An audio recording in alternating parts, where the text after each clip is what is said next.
জিনাকৃতা মহিলার সাথে বিবাহ শুদ্ধ হবে কিনা?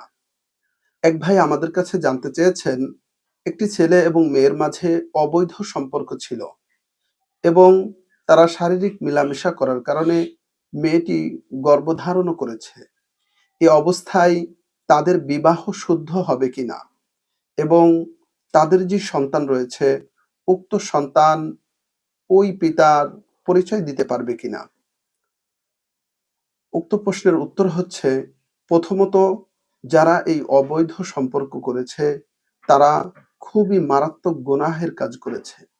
তারা উক্ত গুনাহ থেকে আল্লাহ তাআলার কাছে একান্তভাবে তওবা করবে।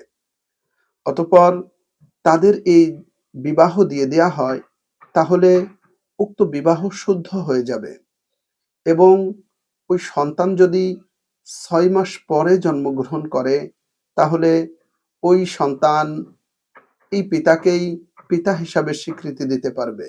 অন্যথায় এর আগে যদি সন্তান জন্ম হয়ে যায়, অর্থাৎ ৬ মাসের আগেই যদি সন্তান জন্মগ্রহণ করে, তাহলে এই পিতৃ পরিচয় দেওয়াটা তার জন্য শুদ্ধ হবে না।